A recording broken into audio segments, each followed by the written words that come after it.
Je rends grâce à Dieu, lui qui m'a accordé cette opportunité de me présenter au devant de vous ce matin. C'est Dieu-là qui nous a élus avant que ce monde fût, afin d'être à son service, que la gloire lui soit rendue à jamais. Je dis merci à l'apôtre messager. Je le redirai encore, qu'il soit là présent ou pas, je le redirai toujours. Merci à lui pour m'avoir donné cette opportunité de travailler à ses côtés. Il ne m'a jamais connu, il n'a pas mon témoignage, mais je sais que c'est le témoignage de l'Esprit qui compte. Alléluia. Je dis merci à lui, là où il est, que le Seigneur lui bénisse. Je dis merci à son épouse, cette grande dame et forte, la servante Judith, pour tous ces efforts qu'elle est en train d'accomplir aux côtés de l'apôtre messager. Merci à tous les pasteurs, collègues pasteurs, pour m'avoir accepté au milieu de vous avec joie et avec un grand cœur. Je vous dis merci. Merci aux serviteurs et servantes ici présents pour votre accueil, pour votre considération. Merci à vous, aux diacres, servantes et serviteurs. Merci à toute l'assemblée de la Renaissance. Merci à vous pour cette attention particulière que vous aurez toujours à mon endroit, aussi longtemps que je serai avec vous. Je vous dis merci infiniment. Acclamons pour la gloire du Seigneur.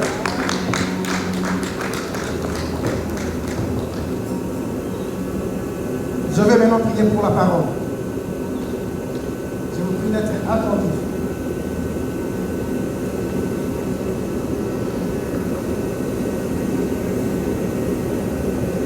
Seigneur notre Dieu, le Créateur des cieux et de la terre, nous voulons t'écouter parler, Seigneur.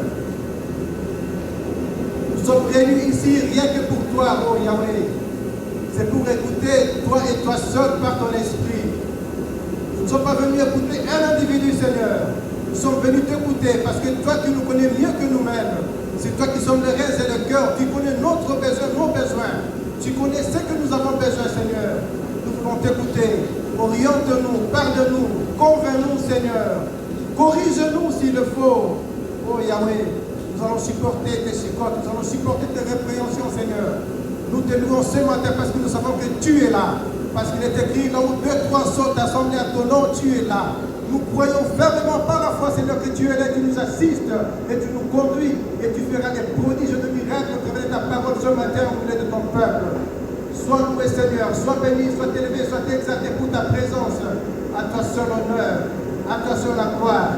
Sois avec nous comme Alpha, achemine avec nous et à la fin comme Oméga. Et que tout soit rien que pour ta gloire. Au nom du Seigneur Jésus-Christ, nous avons ainsi prié. Bien-aimés dans le Seigneur, vous savez, le moment de la parole, c'est le moment le plus important.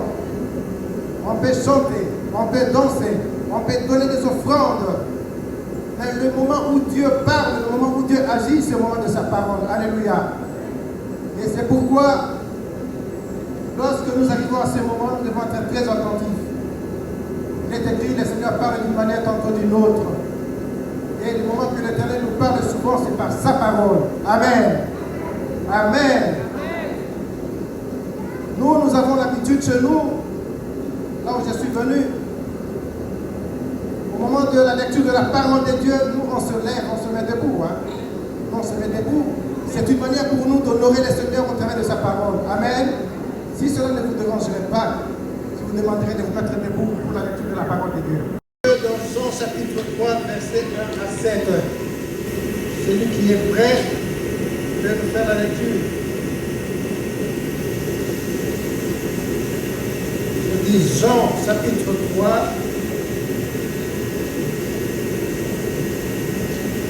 Verset 1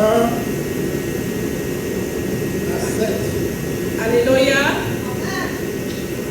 Alléluia. Je lis la parole de l'Éternel. Jean chapitre 3, à partir du verset 1 jusqu'au verset 7. Amen. Mais il y eut un homme d'entre les pharisiens, nommé Nicodème, un chef des Juifs, qui vint, lui, auprès de Jésus de nuit, et lui dit, Rabbi, nous savons que tu es un docteur venu de Dieu, car personne ne peut faire ces miracles que tu fais, si Dieu n'est avec lui. Jésus lui répondit, en vérité, je te le dis, si un homme ne naît de nouveau, il ne peut voir le royaume de Dieu. Nicodème lui dit, comment un homme peut-il naître quand il est vieux? Peut-il rentrer dans le sein de sa mère et naître? Jésus répondit, en vérité, je te le dis. Si un homme ne naît d'eau et d'esprit, il ne peut entrer dans le royaume de Dieu. Ce qui est né de la chair est chair, et ce qui est né de l'esprit est esprit. Ne t'étonne pas que je t'ai dit, il faut que vous naissiez de nouveau. Amen. Amen. Acclamons pour la gloire du Seigneur, acclamons la parole de Dieu.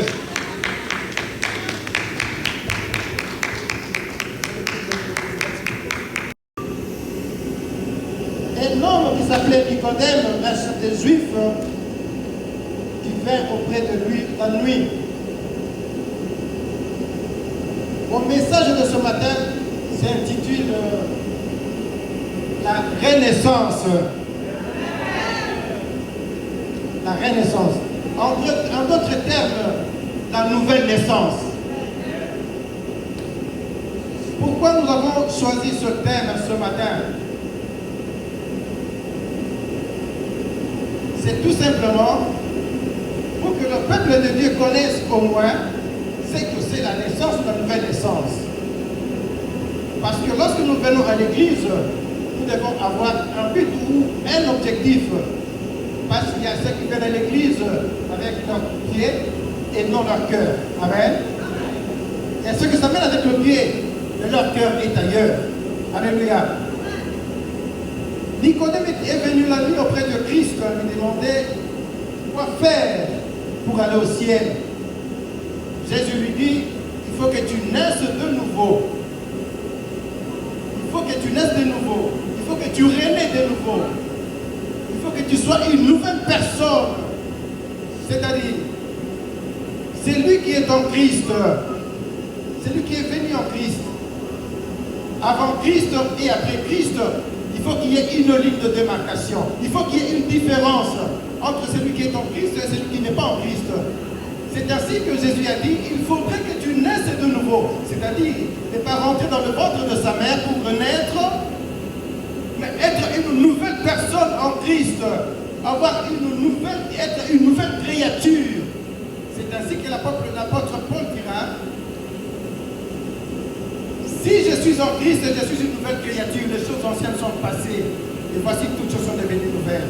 C'est-à-dire, la vie que tu menais avant que tu viennes en Christ, et la vie que tu mènes actuellement quand tu es en Christ, c'est en fait le nuit et la jour.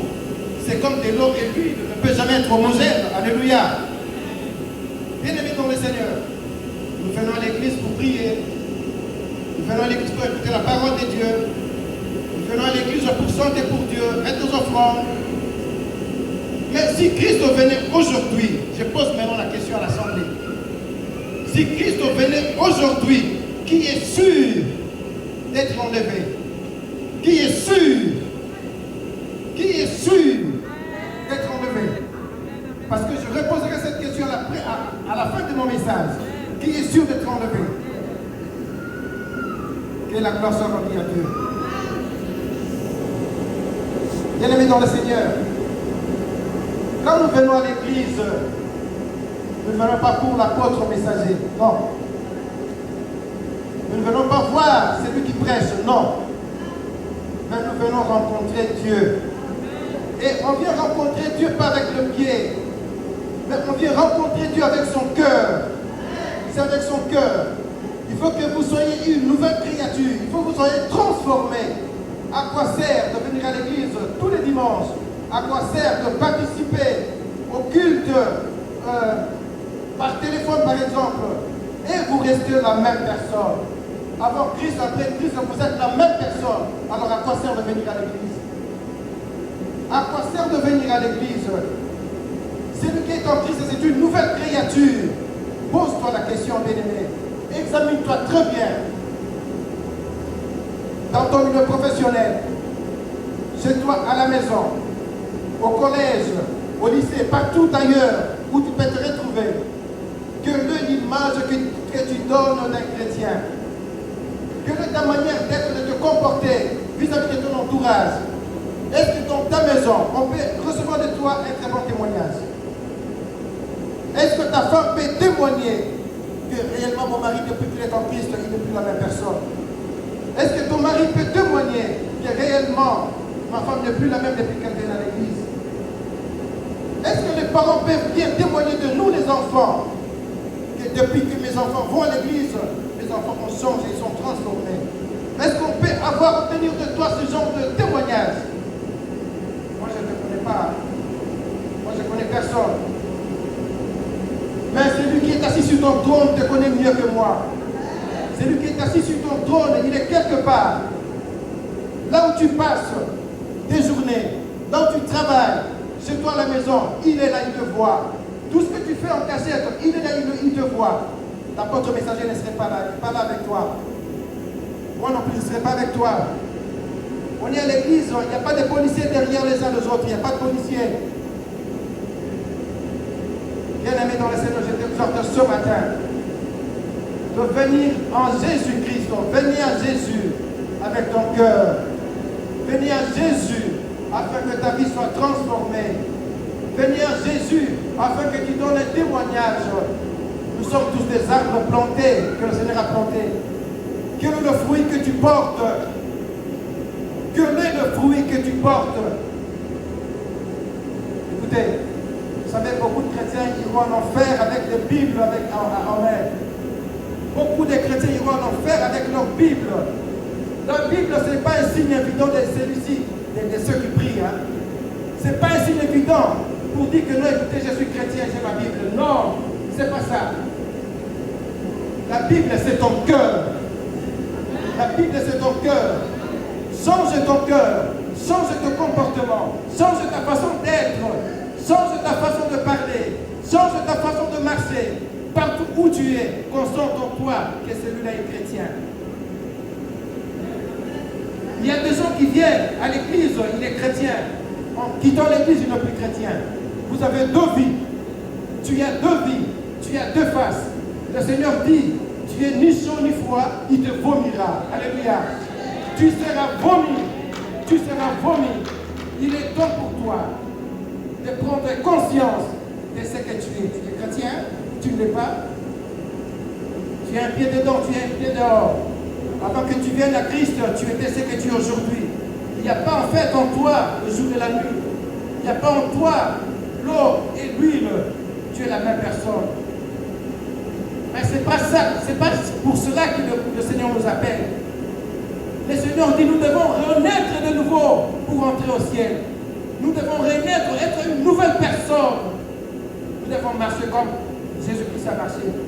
Vous savez, Christ a dit à Pierre, tu vas me régner 3 fois avant que le corps puisse chanter.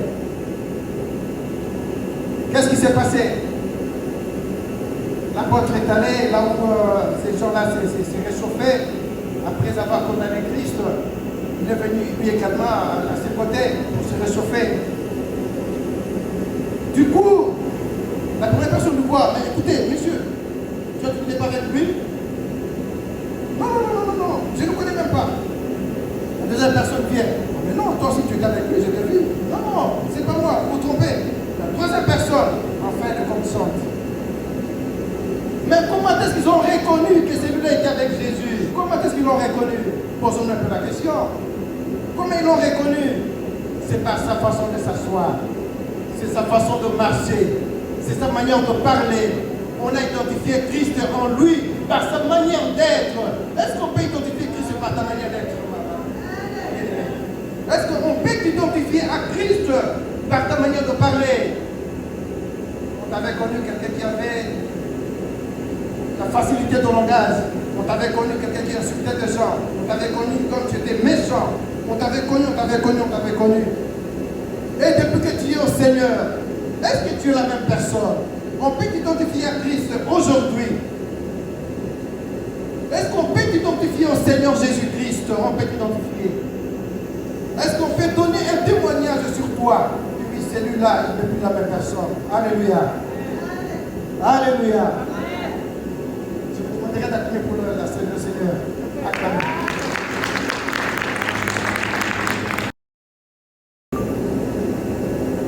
Il y a des chrétiens qui viennent à l'église, j'avais dit au début, avec le pied.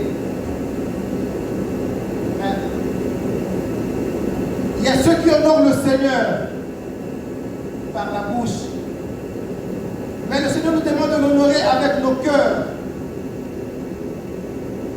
N'honorons pas le Seigneur par la bouche. Jésus a dit, ce n'est pas ceux qui me disent Seigneur, Seigneur qui entreront, mais ceux-là qui font la volonté de mon Père. Vous dites Seigneur, vous chantez, vous dansez pour lui, vous lui donnez des offrandes. Vous l'honorez seulement par les actes, mais vos cœurs, nos cœurs ne louent pas le Seigneur. Nos cœurs n'honorent pas le Seigneur. Mon cœur est ailleurs, mais nos pieds sont à l'église. C'est pas ce que le Seigneur nous demande. Le Seigneur nous demande de nous convertir, d'être réellement des chrétiens. On doit nous identifier par notre manière de marcher, par notre manière de parler, par notre manière d'agir. On doit sentir en toi que celui-ci n'est plus la même personne. Il a changé.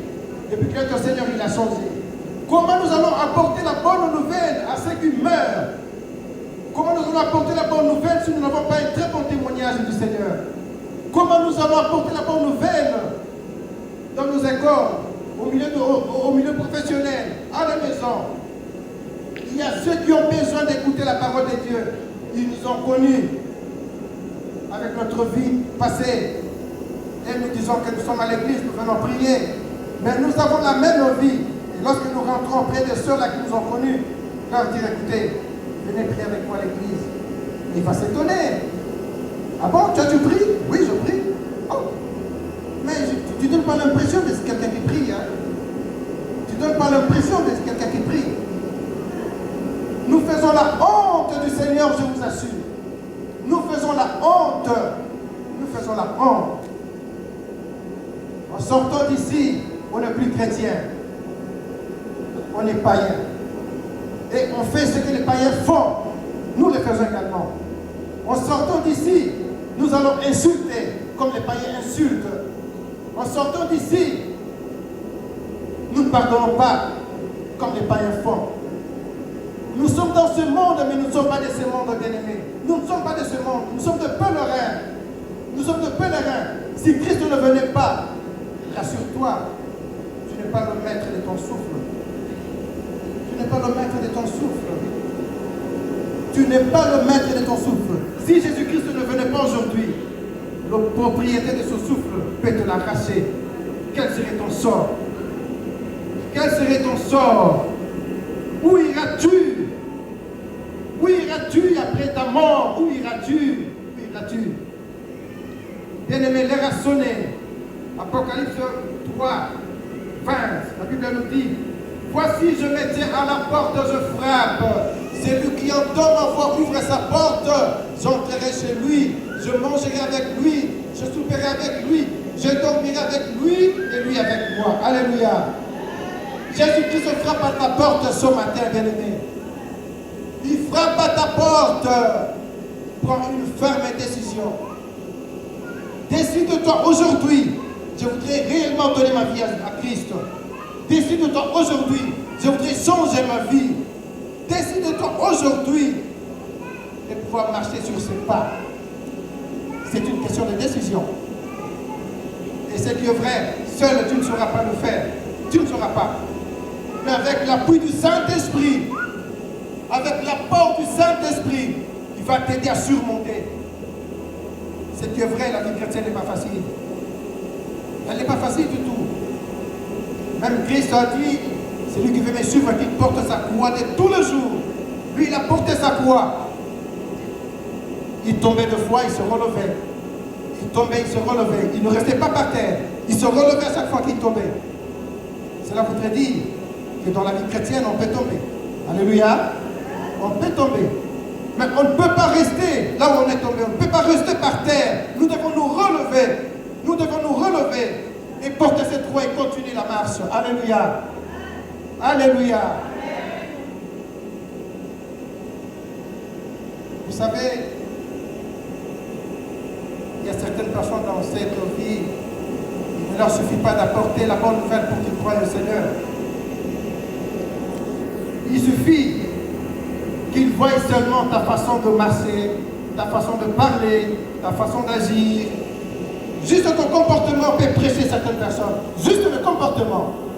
Beaucoup de personnes peuvent venir au Seigneur juste à partir de ton comportement. Alléluia. Alléluia.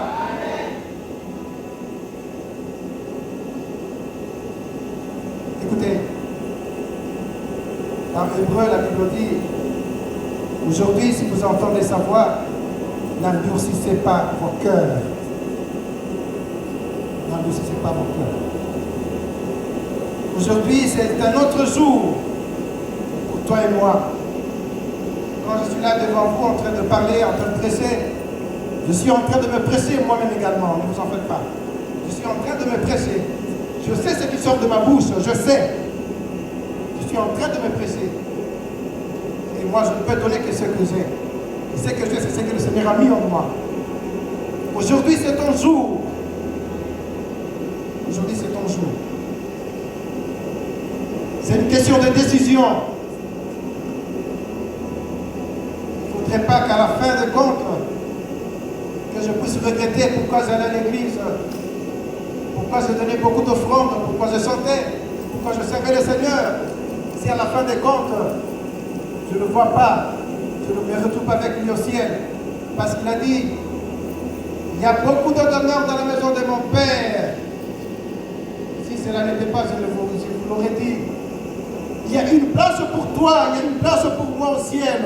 C'est ainsi que le Seigneur nous interpelle ce matin. Il est temps pour nous. Prenons la décision ferme. Et cela n'est pas impossible. Ce qui est impossible aux hommes, cela n'est possible qu'à Dieu. Alléluia.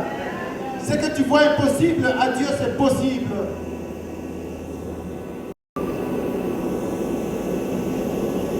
C'est notre attitude vis-à-vis du Seigneur.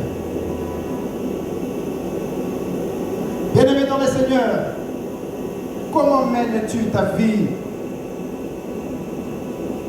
Comment mènes-tu ta vie? Tout ce que nous faisons en cachette, le Seigneur nous voit. Dieu nous voit. Et nous remettons, chaque fois que nous péchons, nous remettons Christ sur la croix, sans le savoir. Il est mort sur la croix avec nos péchés. Il n'est plus sur la croix. Mais à chaque fois que nous péchons, nous le remontons sur la croix. Il n'est plus sur la croix. Le Seigneur nous interpelle ce matin, bien-aimés dans le Seigneur, de prendre une position. Soit qu'on soit chaud, soit qu'on soit froid. Soit qu'on soit dedans, soit qu'on soit à l'extérieur ou dehors. Il est temps pour toi et moi. Nous devons agir dans ce monde. Nous devons agir. Jésus-Christ envoie ses disciples d'aller prêcher. Il a dit, je vous envoie auprès de brebis perdues d'Israël. N'entrez pas n'importe où. Ne touchez personne. Ne voyez personne. Seulement les brebis perdues d'Israël. Mais ces brebis perdues d'Israël n'ont pas cru. Jusqu'à nos jours, les Israéliens, les Juifs attendent le Messie. Jusqu'à nos jours, ils attendent le Messie. Ils attendent le Messie.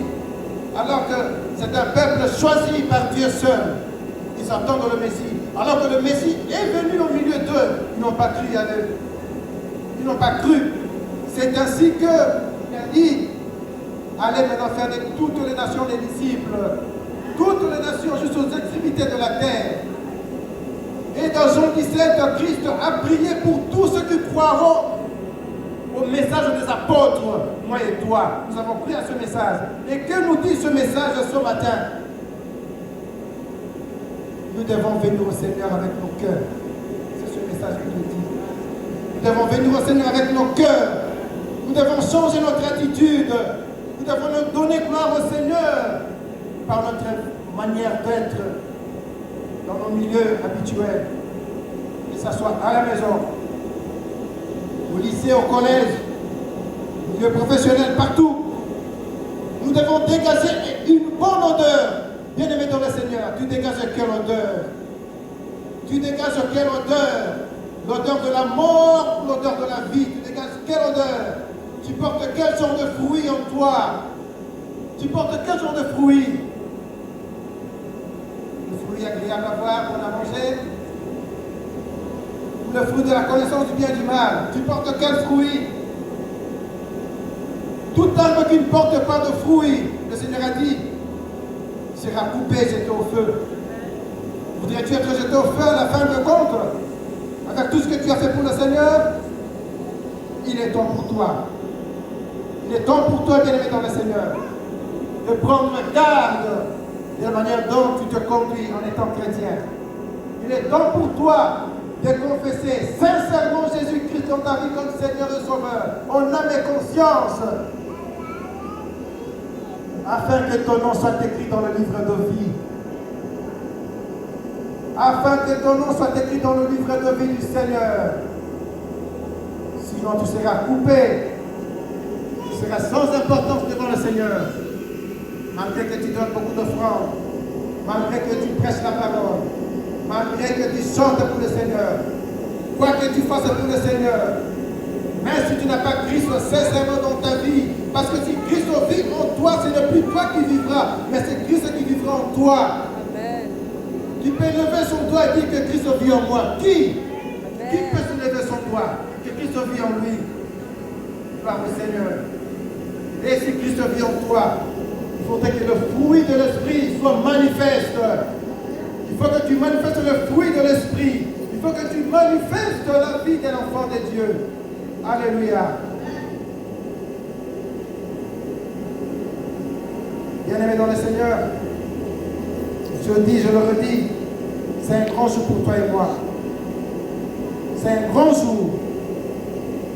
C'est un grand jour. J'ai participé à une réunion pastorale le dimanche dernier. J'avais émis une idée, je dis, pasteur, je dis, nous allons organiser ce qu'on appelle agapé. Un festin. Nous allons préparer à manger, à boire et tout. C'est nous qui allons inviter, nous, les enfants de la Renaissance. Nous allons inviter ceux du dehors, ceux qui ne connaissent pas Christ. J'avais donné cette idée, j'avais émis cette idée. Nous allons leur apporter des invitations. Écoutez, je t'invite à l'occasion de la célébration du Christ. Je t'invite, viens manger avec moi, Mais les gens à qui nous allons amener ces invitations, ce sont les gens de notre entourage. Mais ils nous connaissent, ces gens-là, sur quel statut? Ils nous connaissent de quelle manière? Étant chrétien, étant païen, je ne sais pas. Quel est le langage que tu apporteras à celui-là? Et voilà, écoutez, viens avec moi. Parce que tout autour au moment de ce festin, les gens vont manger, les gens vont boire et tout. Et nous allons disposer un petit temps pour prêcher la parole de Dieu. Nous allons leur prêcher la parole de Dieu. C'est une manière pour nous d'approcher le païen. C'est une manière pour nous d'approcher ceux qui meurent, ceux qui ne connaissent pas Christ. Quel est le langage que nous allons employer en leur apportant cette invitation? Parce que, avant d'inviter quelqu'un, il faudrait que tu le connaisses très bien. Il faut qu'il te connaisse également. Qu'est-ce que tu lui diras? Écoutez, je t'invite dans notre église, venez, il va se donner. Tu pries où? Mais nous ne sentons pas en toi quelqu'un qui prie.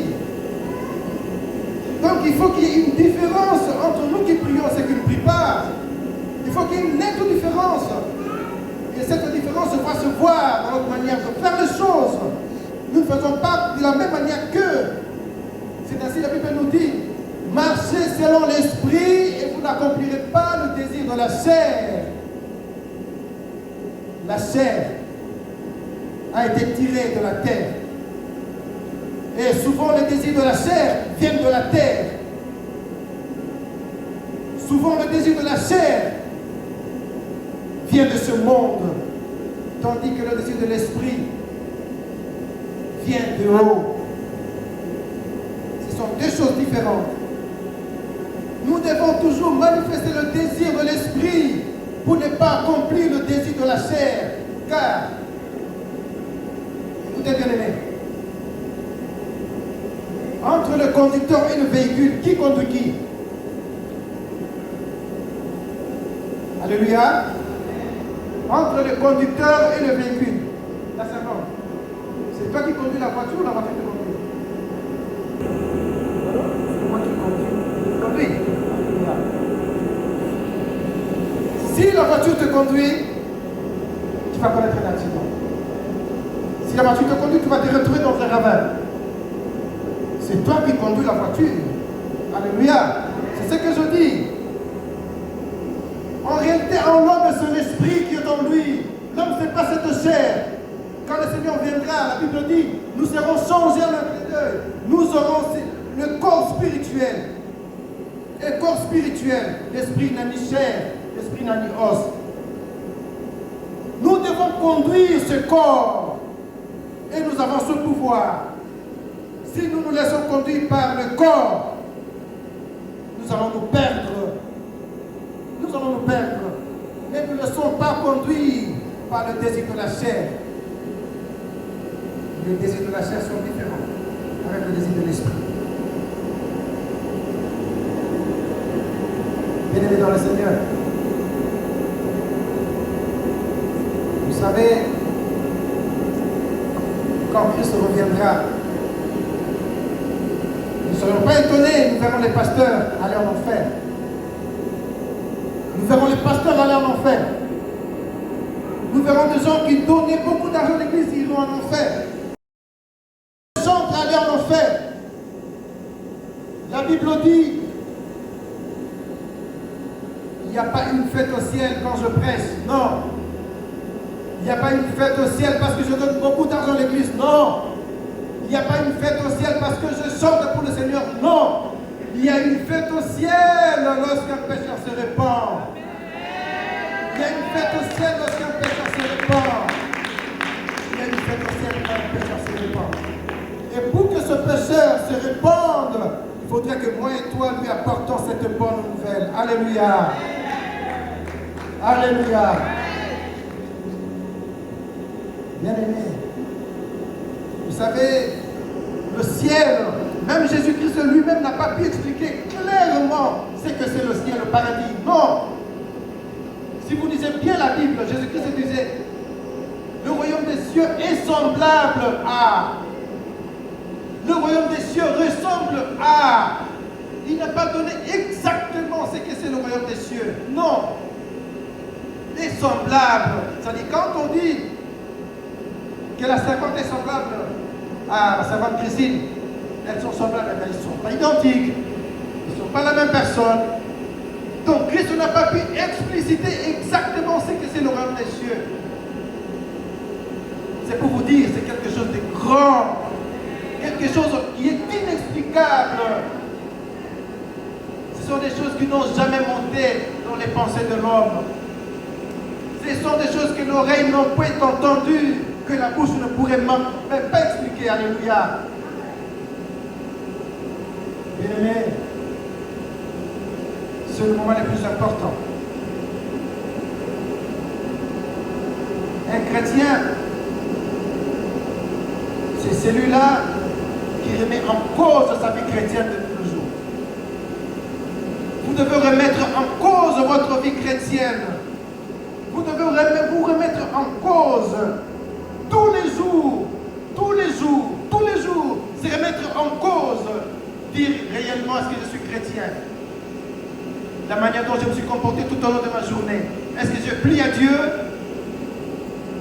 Les actes que je puis poser en dehors de ma maison? Est-ce que j'ai plu à Dieu? Tu dois remettre ta vie chrétienne en cause tous les jours. C'est ça un chrétien.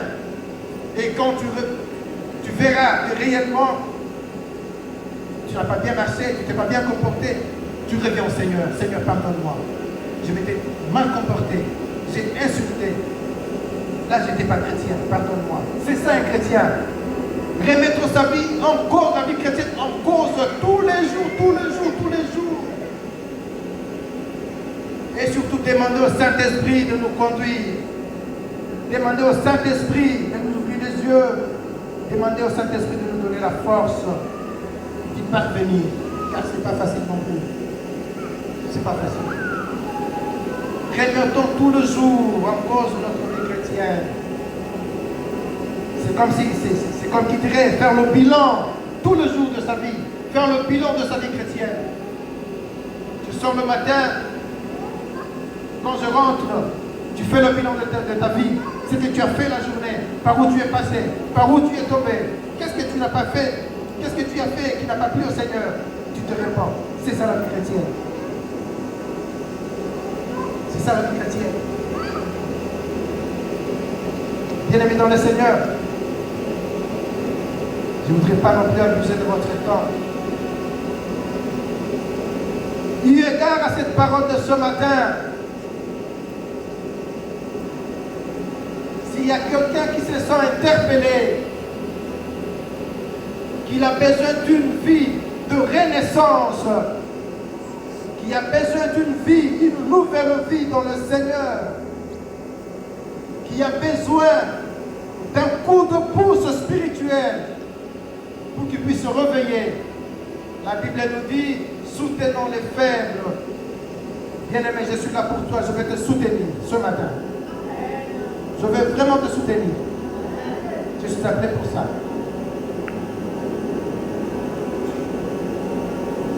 Si l'un d'entre nous, que cette parole lui a été adressée, qu'il est touché par cette parole, je lui demanderai, avec un cœur plein d'humilité, de se lever, de s'approcher devant moi. Nous allons prier ensemble. Nous allons demander à Dieu de le fortifier. Nous allons demander à Dieu de lui faire renaître de nouveau.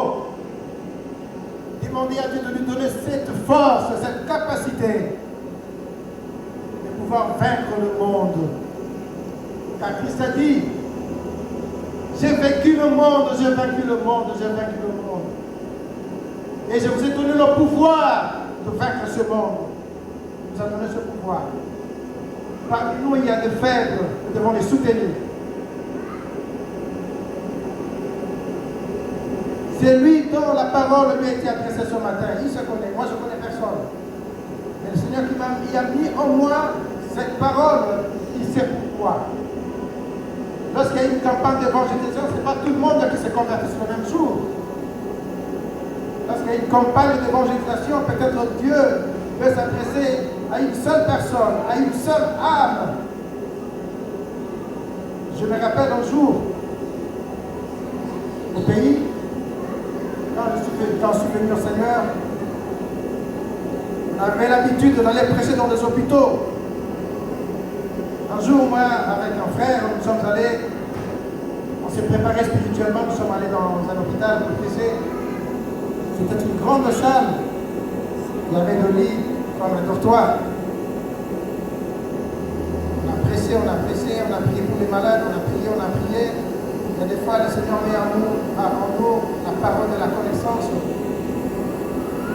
Je suis allé, j'ai approché mon papa qui était là, il semblait être un peu fort, il était malade. Je suis allé, j'ai parlé avec lui, j'ai senti en lui que cet homme avait besoin du Seigneur. Il a accepté le Seigneur sur place, j'ai prié pour lui.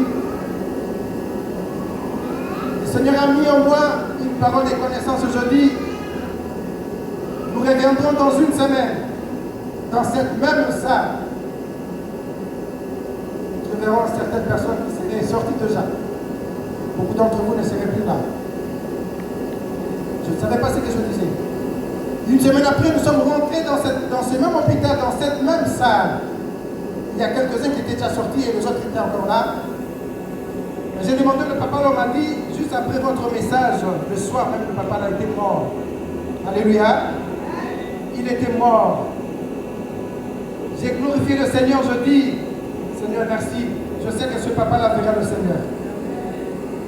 C'était son temps.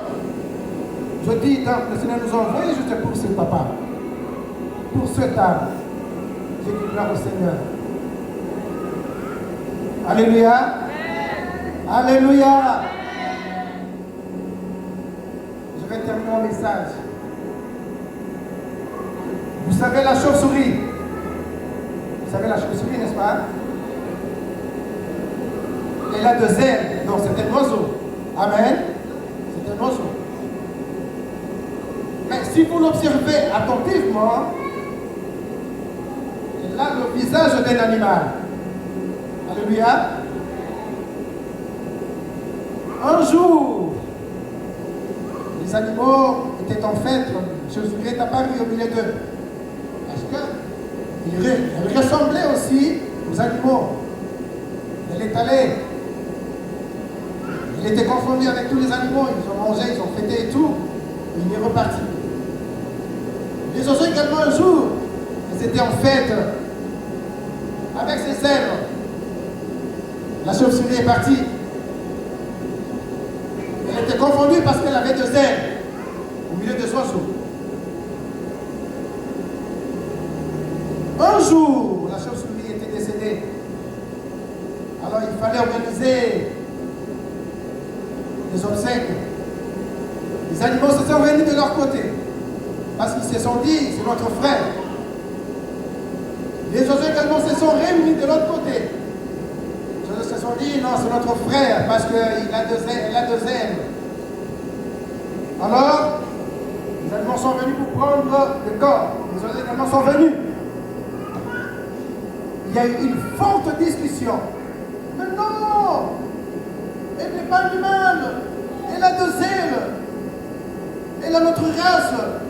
Elle nous appartient, pas à vous, les animaux.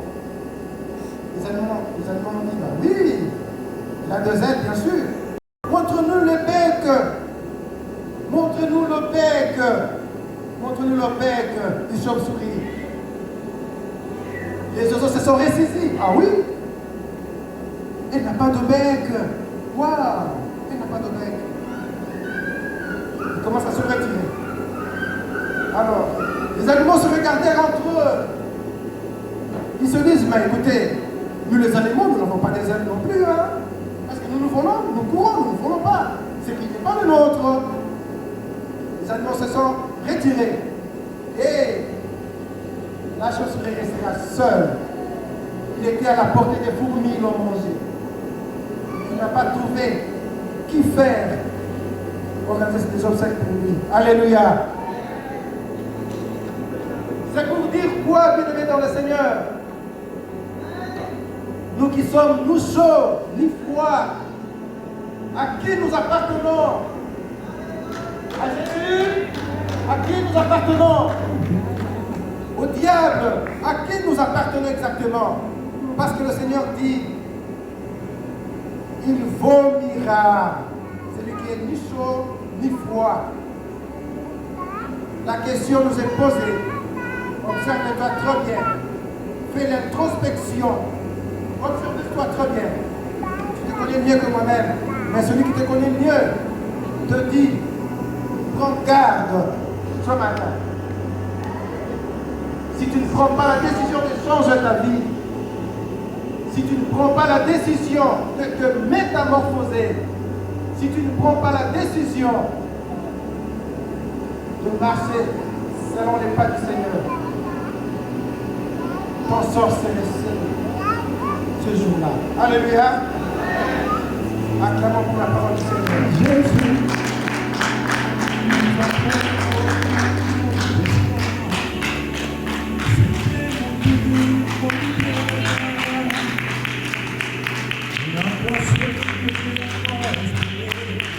Alléluia. Je veux prier pour la parole. Je veux prier. personne qui m'a écouté, si tu ne prends pas la décision ce matin de changer ta vie, si tu ne prends pas la décision de te métamorphoser, de marcher selon la parole du Seigneur qui t'est apportée ce matin, sache-le très bien que cette même parole te jugera un jour. Cette parole te jugera un jour. Et tu vas comprendre qu'en toi-même, tu auras seulement tes déchets pour pleurer ces jours-là. Et ça serait trop tard. Alléluia. Alléluia. Inclinons tête dans la prière. Je te prie, je te demande de prier, mon frère, ma soeur. Demande à Dieu. Tu connais ta vie. Tu connais la vie que tu mènes. Tu connais tes points faibles. Tu connais ton péché chéri que tu ne peux pas abandonner. Tu t'es attaché à ce péché. Tu t'es attaché à ce péché. Tu n'arrives pas à l'abandonner. Mais toi seul, tu ne sauras pas. Prie à Dieu, demande à Dieu de te venir en aide. De te venir en aide. Et te donner la force de te libérer de l'emprise du malin. De te libérer de ce monde du péché. Prie à Dieu, prie à Dieu, prie à Dieu. Ouvre ta bouche, parle à Dieu. Parle à Dieu. Alléluia. Oui, Seigneur, nous avons besoin de toi, Yahweh. Ton peuple a besoin de toi, toi qui sondes le reste et le cœur. Toi, tu connais chacun de nous, Seigneur notre Dieu. Je te prie de te lever, Yahweh. Toi, le souverain sacrificateur. Viens en aide à ton peuple. Viens en aide à ton peuple, Seigneur. Ouvre les yeux de ton peuple, afin qu'ils voient, Seigneur notre Dieu, leur marche. Ouvre les yeux de ton peuple, Seigneur, afin que chacun de nous soit transformé. Alléluia. Cher Saint-Esprit, viens dans toute ta gloire, dans toute ta grandeur, dans nos cœurs, possède nos cœurs. Que le Seigneur, tu sois seulement, non seulement notre sauveur, sois également notre sauveur. Prends la totalité de notre cœur, Seigneur. Prends la totalité de notre cœur. Conduis nos vies, Yahweh. Conduis nos vies, afin que nous puissions sortir l'odeur de vie partout où nous allons passer, Seigneur. Nous te rendons gloire et grâce à jamais. Au nom de Jésus-Christ. Amen.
Selon cette parole que nous avons entendue. Nous ne devons pas être des chauves-souris. Amen. Parce que je dis là, harmonie, on ne veut pas. Il n'y a pas de chrétien harmonie. C'est comme ça qu'on appelle, nous on appelle ça dans notre ethnie, harmonie. Tu restes accroché là, tu ne veux pas changer. Amen. Donc si tu es harmonie, il faut être un oiseau ou bien un animal. Amen. Alléluia. Que le Seigneur nous aide. Nous allons prier pour la fin. Notre Père, notre Dieu, nous te disons merci et nous te rendons toute la gloire. Nous avons permis, Père, que nous soyons là ce matin pour entendre ce message. C'est parce que tu avais prévu depuis le commencement que nous allons entendre ce message. pour que ce message nous amène à renaître de nouveau. Comme tu l'as dit à Nicodème, il faut que nous naissons de nouveau. Et ce matin, par ce message, Seigneur, nos vies sont transformées. Nous avons fini, nous partons. Père, je prie que tu accompagnes chacun de nous. Et que cette semaine soit une semaine bénie pour nous au nom de Jésus. Que tout ce que nous allons entreprendre, Seigneur, soit béni par ta puissante main au nom de Jésus. Que ton Esprit Saint nous accompagne. Et que, Seigneur, nous soyons en bonne santé. Et que nous revenons, Seigneur, dimanche prochain pour recevoir de toi encore au nom de Jésus. Merci et accompagne chacun de nous au nom de Jésus que nous avons prié. Amen. Amen. On acclame le Seigneur. Alléluia. Alléluia. Je voulais donner l'information. À partir du mardi, il y a la prière. Le mercredi, il y a la prière. Mercredi, nous avons des moments d'enseignement. Amen. Le jeudi, il y a la prière. Le vendredi, il y a la prière. Arrangez-vous, aménagez vos temps pour être présents. Amen. Parce qu'on n'a pas le temps de donner des enseignements. Vous voyez, quand on commence à parler un peu, le temps presse. Alors que demain, beaucoup doivent aller au travail, d'autres vont aller à l'école. Le soir, on peut bien enseigner, rentrer dans des détails. Et puis, vous pouvez avoir l'occasion aussi de poser des questions sur des choses que vous ne comprenez pas. Amen. C'est à l'école de la sagesse, les mercredis, l'école de la sagesse. Dis à ton voisin, tu viens à l'école de la sagesse. Amen. Que le Seigneur nous bénisse.